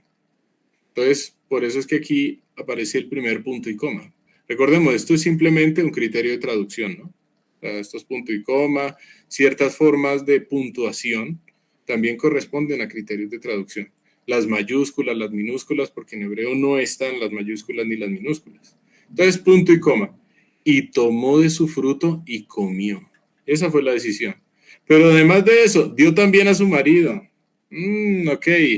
No solamente tomó, comió, sino que también dio a su marido. Bueno, entonces pregunta, ¿dónde estaba Adán? ¿Dónde estaba el varón? Estaba con ella. Estaba con ella. ¿Cómo podemos determinar, según el Tuvo texto? un papel muy pasivo, muy callado, viendo y observando, escuchando todo lo que estaba pasando y no hizo nada. La pregunta del millón es, ¿por qué no dijo nada? ¿Por qué no hizo algo? Ya para allá vamos a ver, digamos, con relación a tu pregunta, vamos a ver un texto en Primera de Timoteo, ahorita lo vamos a citar. Entonces, por el momento, esa expresión, el cual comió así como ella, en hebreo es traducido literalmente es, y dio también a su hombre, o sea, a su marido, con ella y comió. Cuando ahí dice con ella, la expresión en hebreo es imaj. Imaj es una palabra que sugiere asociación del varón. Entonces, el varón está asociado con ella. No se trata que simplemente el varón hubiera estado a 2 kilómetros por allá tratando de abrir un surco en la tierra y llegó ya, ay, sí, dame un poquito. Eso no es lo que está diciendo Génesis 3.6. Génesis 3.6, cuando usa el término imagen hebreo, está dando a entender que el varón estuvo allí desde el principio comiéndose todo ese diálogo, participando ahí como un testigo, pero completamente pasivo, como un enclenque, como una persona sin autoridad, como alguien que se deja dominar, no solamente por la serpiente, sino también por su mujer. ¿Dónde estaba su esposo? Imaj, con ella. ¿Quién tomó la iniciativa de que el varón comiera? ¿Quién fue la persona que tomó la iniciativa? Según Génesis 3.6. Pues aquí aparece esta porción de la escritura, y dio también a su marido. El marido no fue el que tomó del fruto, fue ella quien tomó del fruto y se lo dio a él. Sí, pero él tuvo la decisión de tomarlo o no. Muy bien, Toto. Decidió mal. Muy bien. Y para allá vamos. Ese aspecto es fundamental. No se trata que entonces él es el pobrecito que no hizo nada. Eso es mentira. Y lo vamos a ver con Primera de Timoteo. Es decir, ella es la que tomó la iniciativa, ella fue la que dominó y quien se sujetó en este caso fue el varón, pero eso no hace que el varón sea un inocente aunque no hizo nada, porque sí, él también es igualmente responsable. Entonces, ¿quién se sujetó a quién? El marido a su esposa. Y ahora, ¿por qué es igualmente responsable que su mujer? Para ello está 1 Timoteo 2:14. Perdón con ustedes, acá ven. Es que mi perrito está enfermo, entonces está tosiendo. Listo, 1 Timoteo 2:14. Ya tengo las gafas, puedo leer. Bueno, listo. Gracias, Toto. Dale. Y Adán no fue engañado, sino que la mujer, siendo engañada, incurrió en transgresión. Uy. ¿Viste? Primera, ¿cómo? ¿Viste que él fue el que escogió? No sé, él tomó la decisión. Sí, él tuvo que ver en esa decisión, y es muy cierto. Perdón.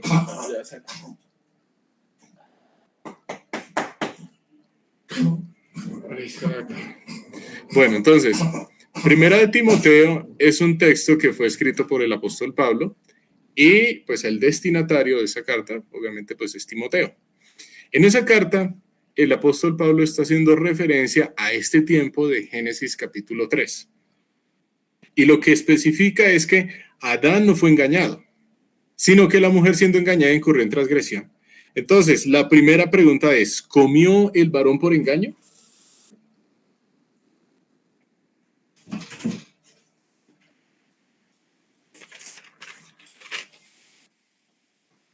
No. En este contexto, no. No. No. No comió por engaño. Él estaba dándose cuenta de todo, estaba observando, estaba escuchando, asistía a todo esto de una forma pasiva, pero no fue engañado. Él sabía para dónde iba el agua al molino. Así que inocente no es. Así la mujer haya tomado la decisión de, digamos, la iniciativa de que él comiera, él no es como él, bueno, sí, bueno, es que ella me dio de comer. No, qué pena, pero él también es un responsable con todo. ¿Quién comió por engaño? Según 1 Timoteo 2:14. ¿Eva? La mujer. La mujer fue la que comió por engaño. Entonces, aquí hay algo bastante curioso. Si Adán no comió por engaño, ¿por qué comió? Él no comió. A ver, ¿quién fue el ser que engañó a la mujer? La serpiente. Si la serpiente engañó a la mujer para que comiera, pero aquí dice 1 Timoteo 2:14 que la serpiente solamente la engañó a ella, no a él. ¿Por qué comió Adán? No fue por influencia de la serpiente. Eso es algo que ya nos permite concluir el texto. Decisión. Fue por decisión propia. Sí, creo que ya a ese punto, cuando él dice que ella le dio y él comió, no alarga mucho, quiere decir que él estaba ya convencido de la situación y que así lo que pudo haber pasado con Eva, él también lo pensaba. O sea, aprobó, afirmó y asume todo, creo yo. Exacto, como dice Nidia, él ya estaba convencido, él no necesitaba una serpiente para comer, solamente estaba esperando la ocasión para hacerlo, porque él no fue engañado, él ya estaba gestando la rebelión en su corazón, sin necesidad de Satanás, ya lo tenía en su corazón. Qué tristeza. La mujer, porque incurre en un engaño, y el hombre, porque como un pasivo y como un pelele, como un enclenque que no ejerce autoridad, simplemente ya tenía una rebelión en su corazón. Entonces dice que la mujer, una vez engañada, incurrió en transgresión. Vamos a estudiar esa palabra transgresión en el griego. En el griego aquí aparece en la izquierda, la parte izquierda, así todo bonito. La primera es la letra pi, la famosa pi de por allá de la geometría, hasta del colegio. Entonces es parabasei. Así es como parabasei. Bueno, no sé griego, pero pues supondría que esto es como un acento. Que es traducido como transgresión, pero significa violación o infracción. Entonces la mujer incurrió en una infracción. ¿Infracción de qué? De lo que Dios había ordenado. Dios dijo esto, pero la mujer, siendo engañada, lo que hizo fue ir en contra de lo que Dios dijo.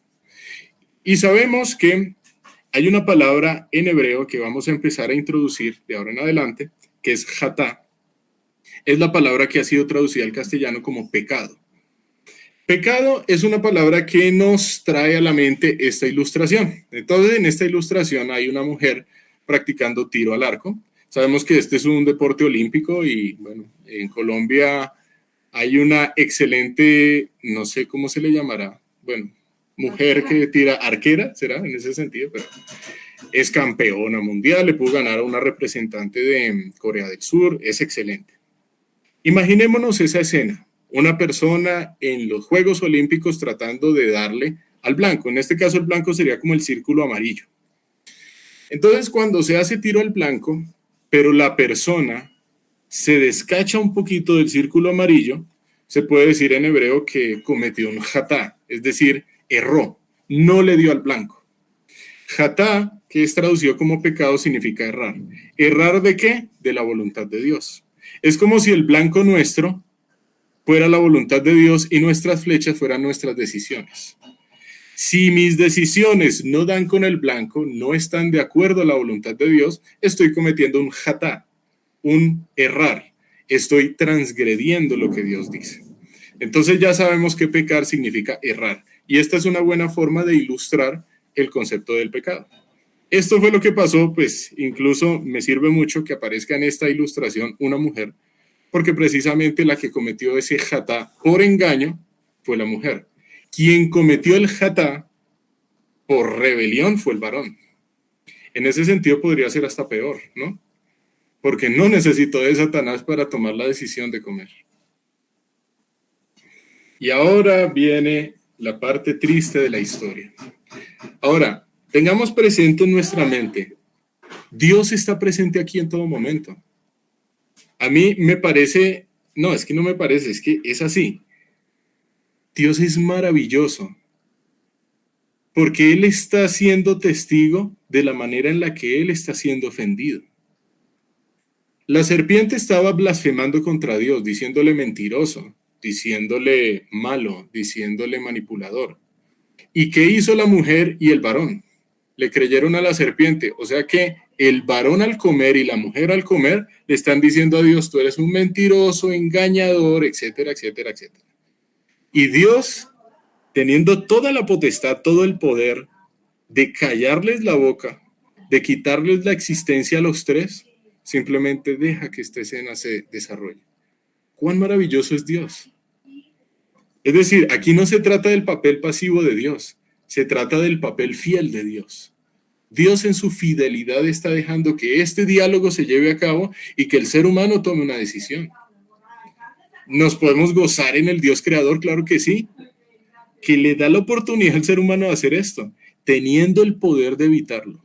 Porque Dios puede cerrarle la boca a todos y que no puedan manifestar ningún pensamiento contrario a Él. Pero Dios, ¿qué hace? Los deja. ¿Cuán fiel es Dios? Ese es el punto fundamental de Génesis capítulo 3. Ahora, bueno, ¿quién lee el versículo 7? Entonces... una preguntita. Sí, dale. ¿No podría ser ahí, en vez de que no le crea, podría ser que lo retan a Dios? También. Claro que sí, porque es una forma de decir, yo puedo ser como tú saliéndome de tu voluntad. Yo voy a empezar a tomar mi determinación sin tenerte en cuenta. Claro que es una forma de retar porque el rey soberano y absoluto es Dios. Y si yo empiezo a tomar una decisión contraria al rey, ofendiendo al rey, lo estoy retando frontalmente. Entonces también es una forma de decir, hey, tú eres el rey, pero yo también quiero serlo.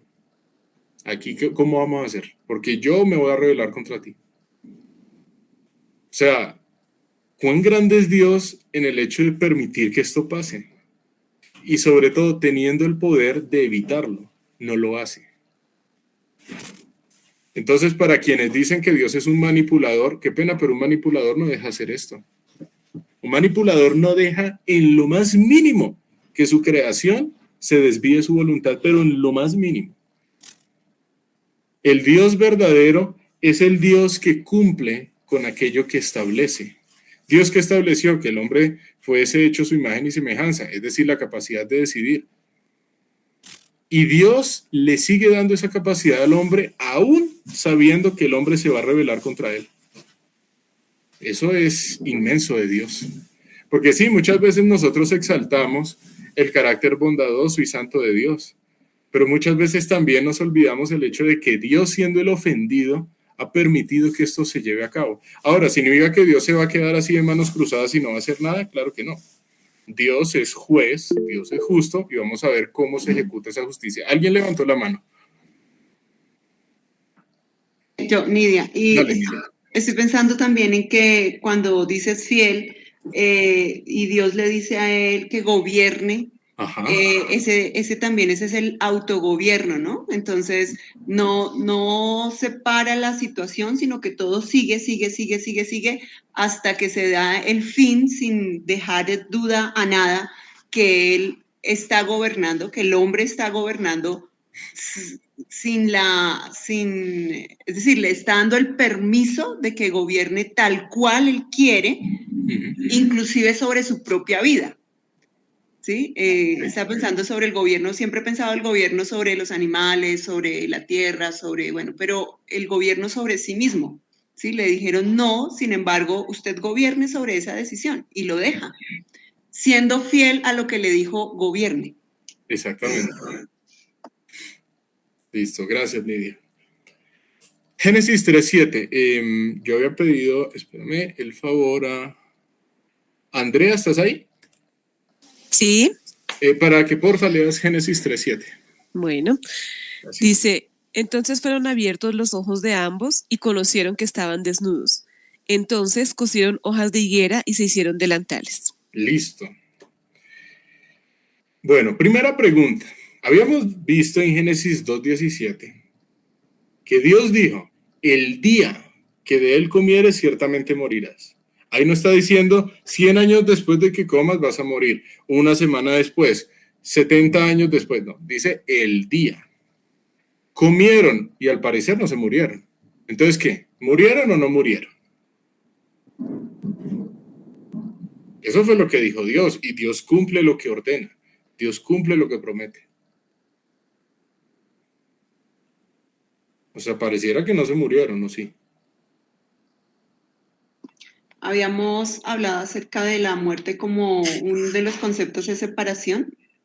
Entonces, sí. Creo que ahí sí. Obviamente que en el texto, no sé si en esa parte donde dice estos, y entonces fueron abiertos los ojos de ambos, ahí tendrá algo que ver con de pronto antes veía con los ojos de, no sé, veían, pero ¿con qué ojos?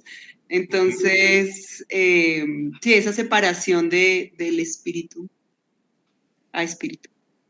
Ok, de espíritu. ¿Y la parte física? ¿Será que el cuerpo sigue vivo, pero la parte espiritual no?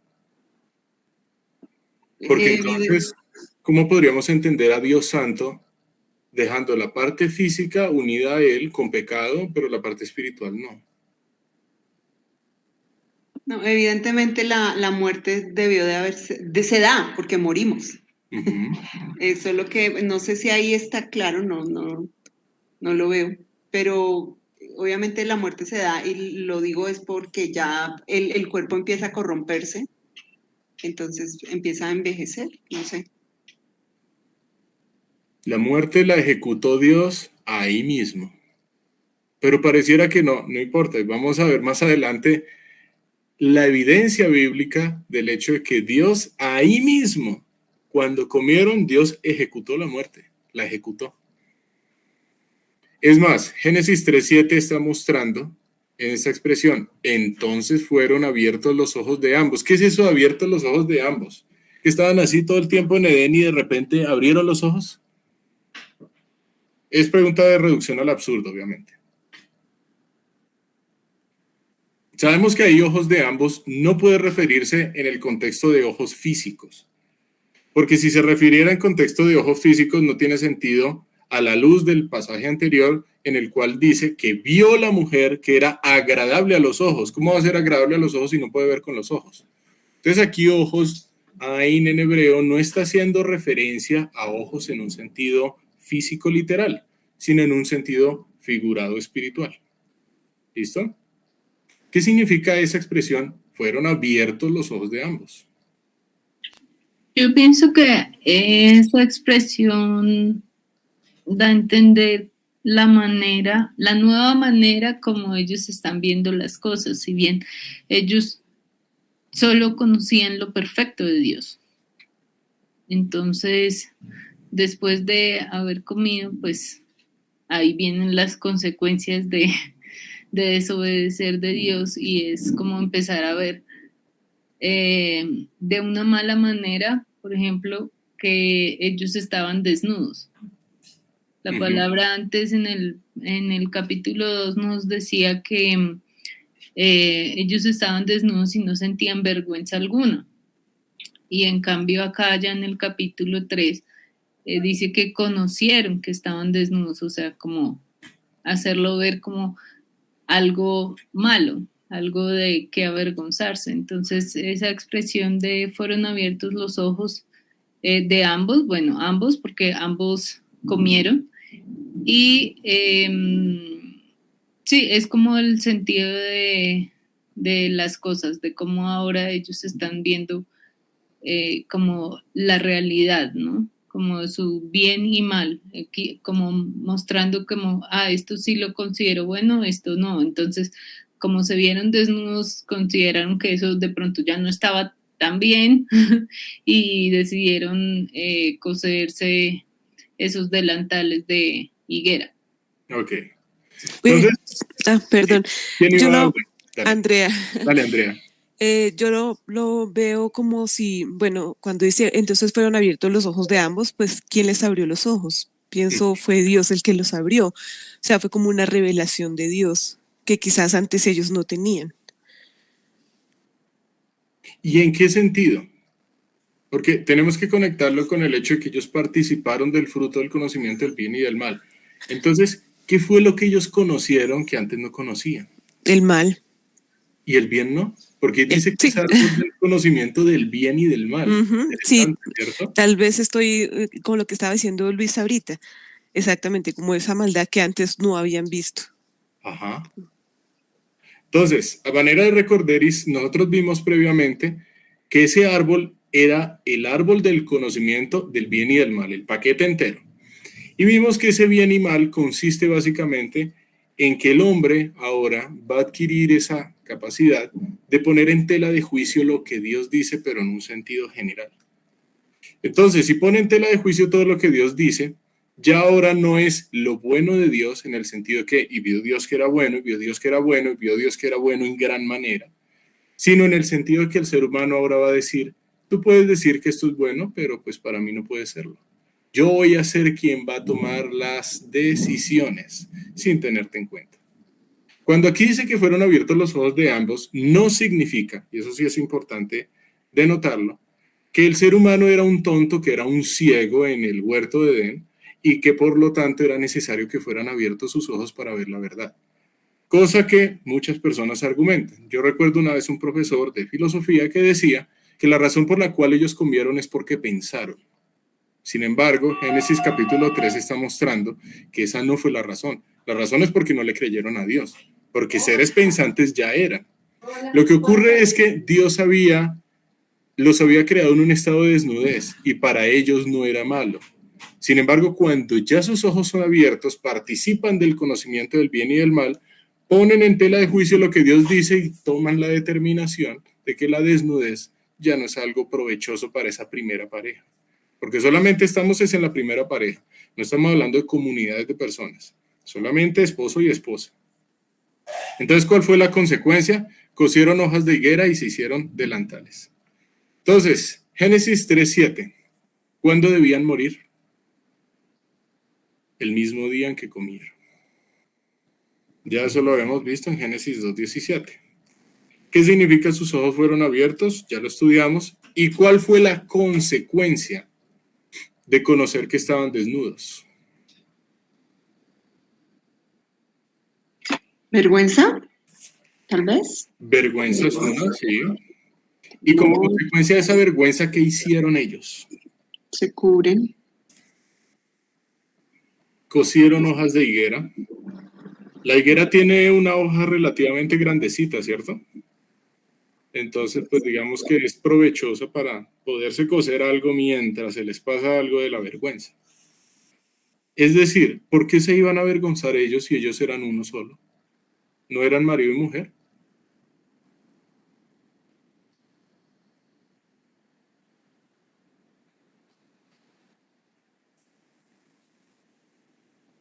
El punto es este: la caída no solamente trajo la muerte a ellos, sino también trajo una afectación en su relación matrimonial. Ya ellos, entre ellos mismos, se dejaron de ver uno solo. Por lo tanto, sintieron vergüenza y sintieron esa necesidad de coserse hojas de higuera, incluso entre esposo y esposa. El pecado siempre va a traer una afectación no solamente a nivel individual, sino a nivel de las personas que están alrededor mío. Siempre. Ir en contra de Dios, a quien va a afectar en primera instancia no es a Dios no se le afecta, es a la persona que comete el pecado. ¿Sí? ¿Alguien levantó la mano? Sí, yo. Dale. Estaba pensando que es curioso que aunque se sentían avergonzados de estar desnudos, de todas maneras seguían como de cierta manera pensando igual, porque ¿por qué no solo la mujer se hizo un delantal de higuera y el hombre, no sé, de otra cosa, o no un delantal, sino, no sé, otra cosa, ahorita no se me ocurre, no sé, un escudo, digamos. Sí, o sea, seguían pensando incluso igual en hacerse delantales, o sea, ambos terminaron vistiéndose con hojas de higuera. Es curioso. Sí, de acuerdo. Bien. ¿Qué representan esos delantales? ¿Será que Dios los aceptará? Ellos se cosieron hojas de higuera, cosa que da a entender, imaginémonos coser un delantal de hoja de higuera. Eso va a tomar tiempo, ¿no? Porque hay que buscar los materiales, hay que quitarle las hojas a la higuera, hay que buscar con qué se va a poder coser ese material. ¿Alguien levantó la mano? Yo, es como Sí, esconder la culpa en vergüenza. Ajá. Es como yo lo veo, como ellos tratan pues antes eran libres, o sea, no existía ese tipo de cosas. Ahora, bueno, soy culpable, tengo vergüenza, me escondo. Me avergüenzo de mí, o me avergüenzo de lo que soy, o algo. Pienso que puede ser. Sí. Es una forma de cubrir ese estado en el que ya se encontraban. No es un estado mejor. No es un estado en el que no estuvieran muertos, ya están muertos. Y para ilustrar esa muerte, vamos a usar este ejemplo, esta analogía. Supongamos que nosotros, no sé, estamos en una caminata y arrancamos 2 hojas de un árbol que tiene unas hojas verdes hermosísimas. Si yo arranco 2 hojas de ese árbol, pues ya saben por qué 2 hojas, estoy queriendo representar tanto al varón como a la mujer. Esas hojas apenas se arrancan del árbol, siguen siendo del mismo color de aquellas hojas que todavía están unidas al árbol. Nosotros definimos la muerte en términos de separación. Apenas ellos comieron, la muerte Dios la ejecutó. Y ahí se evidencia, fueron abiertos los ojos de ambos, se hicieron delantales, ya no eran los mismos. Dios ejecutó esa muerte. Y el punto es que estas hojas todavía se veían verdes. Pareciera que ellos no hubiesen muerto físicamente, pero ya estaban muertos. Era solo cuestión de tiempo que estas hojas verdes ya se pusieran amarillas, y ya después de amarillas, rojizas, y ya después se volvieran polvo de nuevo. Esa es una analogía bastante útil, porque ya tanto el hombre como la mujer estaban separados del árbol que les da vida. Es por eso que, bueno, si más adelante vamos a ver qué es eso de los pámpanos, de los que habla el Señor Jesús, etc. Entonces el punto es este. Ellos estaban unidos al Creador, ellos estaban vivos. Al rebelarse contra el Creador ejecuta su juicio, porque Dios es santo, Dios es fiel, y la primera pareja queda en un estado de separación del Creador, queda en un estado de muerte. en un sentido físico y en un sentido no físico. ¿Cómo se va a manifestar esa muerte que ya está ahí presente? Cuando el cuerpo fallezca y cesen todas sus funciones biológicas, que va a pasar 900 y tantos años después de que Adán haya participado de este fruto, pero de que ya estaba muerto, ya estaba muerto. Al principio se ven verdecitos, pero más adelante se va a empezar a manifestar esa muerte que ya estaba. Vamos a Romanos 6:23. ¿Alguien se quiere ofrecer como voluntario para leerlo?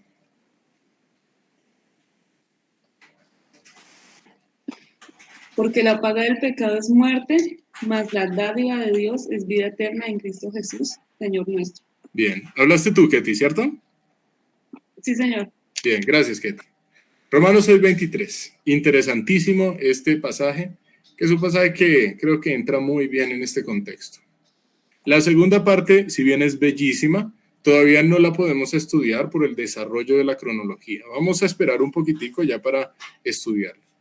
Por eso es que quise resaltar de color rojo la primera parte. Dice, porque la paga del pecado es muerte. ¿Pecó la primera pareja?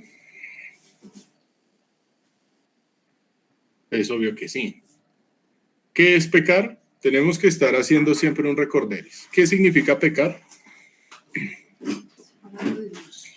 Según la analogía del tiro al arco, etc. Errar al blanco, Errar. Errar en la voluntad de Dios. Entonces el pecado es cualquier acción que vaya en contra de la voluntad de Dios. ¿Por qué la paga del pecado es la muerte?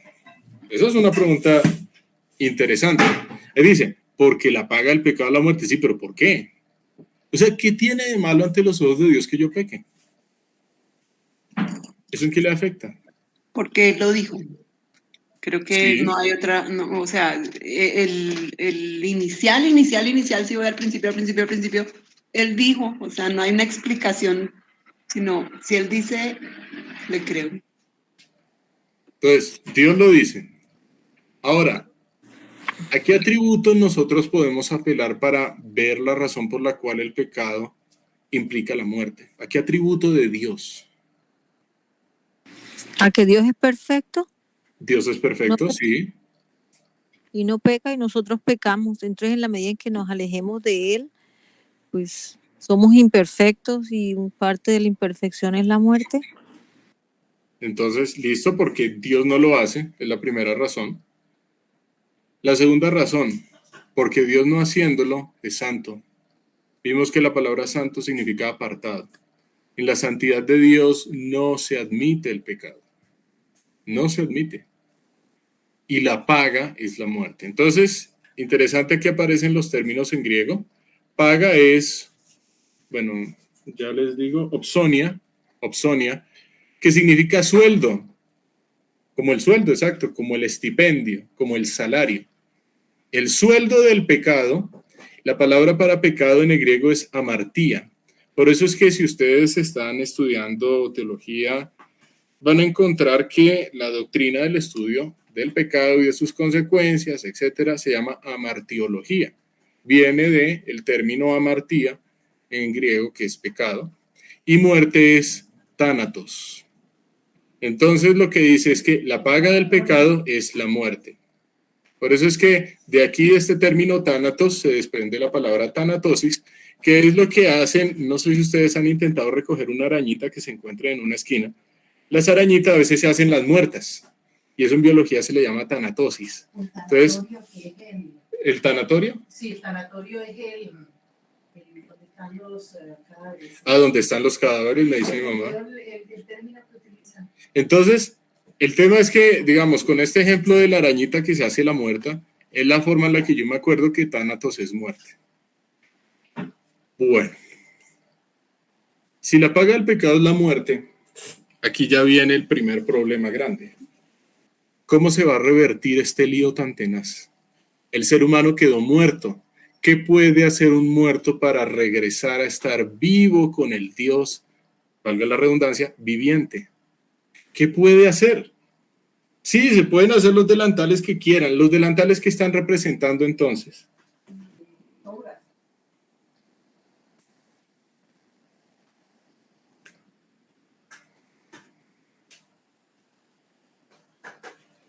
no sé, la forma como que el ser humano soluciona las cosas o como quiere cubrir Ujú. su error, su caída, su... De acuerdo. Los delantales son nuestras obras, tratando de remediar el problema gigante del pecado. Si yo cometo pecado, aquí dice que la paga es estar separado de Dios, muerte. Se manifiesta en un carácter físico y en un carácter no físico. Pero la paga del pecado es la muerte. ¿Qué puede hacer un muerto para volver a Dios? La respuesta es nada. La respuesta es, se fregó esta pareja. Si Dios no hace algo, esta pareja se fregó. Por mucho que intente hacer, por muy bien que trate de portarse, no va a poder volver a estar viva a menos de que Dios intervenga, y hasta el momento en la cronología no sabemos cómo. Obviamente, pues ya aquí el versículo 23 está diciendo cómo fue que intervino para que nosotros podamos estar nuevamente unidos al Dios vivo. ¿Alguien levantó la mano? Sí, yo, Nidia, es que Sí. me surge una pregunta y tengo como la respuesta, pero no sé si es correcta. Dice, porque la paga del pecado es muerte, entonces, ¿quién paga? Entonces, Interesante. ¿Quién está mandando ese salario, no? Porque pues Sí. tiene que haber quién está pagando eso, claro. Sí, entonces estoy pensando en que, no sé si es correcto cuando yo digo, la paga es, si yo quiero pecar, entonces yo pago por pecar. Es decir, yo estoy pagando con mi vida el pecado. Digo, parada en los pies de la mujer, ¿no? Ok. No sé si es correcto a la hora de decir la paga del pecado. ¿O quién paga? ¿Dios? ¿O el diablo? No. Creo que la paga del pecado es muerte. ¿Quién paga? Me queda ahí la... Muy bien. O sea, aquí se paga, Opsonia es sueldo, estipendio, el pago, y es más, el apóstol Pablo en el libro de Romanos establece como una analogía solamente usando esta palabra en cuanto al salario que puede recibir alguien por un trabajo. Por eso ahí se usa la misma palabra opsonia. Ese salario lo tiene que otorgar alguien, un jefe, alguien de mayor rango. Devolvámonos a Génesis capítulo 3. ¿Quién ejecutó la muerte en el ser humano? El día que de él comieres, ciertamente morirás. ¿Quién es el que ejecuta esa muerte? ¿Es Dios? No, me queda la duda. Voy a decir por qué me queda la duda y es, no sé si es que ejecuta o por, no, sí, ejecuta. Sí, porque él cumple su palabra, sí, ejecuta. Entonces, quien está pagando con pecado, con muerte el pecado, perdón, es Dios. O sea que el juez es Dios. Él es el que determina qué se debe hacer frente al pecado. 2 puntos, muerte. Esa es la ley que Dios estableció. Uy, pero Señor, qué ley tan dura, ¿por qué no simplemente un diálogo? O uno podría pensar en esos términos humanos y, es decir, pensándolo en términos humanos no estaría mal. Pero la respuesta es que sí estaría mal. ¿Por qué? Porque cuando nosotros pensamos en la santidad de Dios, vemos que Dios con el pecado no convive. De tal manera que el problema del pecado es un problema gigante, es el peor problema del ser humano en la historia de su existencia. Y es tan grande que no lo puede resolver. Es un problema sin solución, a menos que el que todo lo puede traiga una solución. Sí. Tiene que existir una solución para esa separación que existe entre el ser humano y el creador. Tiene que existir una solución. Y para ver esa solución, no se pierdan la clase dentro de 8 días, que vamos a estudiar Génesis 3:15, el protoevangelio, las grandísimas y bellas noticias de la venida del Salvador. ¿Qué es lo que Dios va a hacer estando el hombre muerto y estando indigno de ser salvo? Porque ¿quién fue el que ofendió a Dios? Tanto Satanás como el ser humano. El ser humano le metió una ofensa frontal, lo retó. O sea, le dijo, usted es un mentiroso. Así se lo dijo. ¿Y cómo? Comiendo. Al comer le está diciendo mentiroso a Dios. Entonces, ¿cómo Dios va a resolver este problema que jamás podrá resolver el ser humano? Y eso lo vamos a ver dentro de 8 días. Entonces, tarea. Estudien Génesis capítulo 3. completo. Pero hagan énfasis en el versículo 15. El versículo 15 es el tuétano de lo que viene. Es el centro de lo que viene. Es, mejor dicho, lo que define todo el hilo conductor. Y es la venida de ese Cristos, de ese Mashiach, de ese Mesías, de ese Salvador. Porque nosotros por nosotros no nos podemos salvar. Es necesario que haya alguien que sí pueda hacerlo, porque nosotros nos quedamos así, muertos, separados de Dios.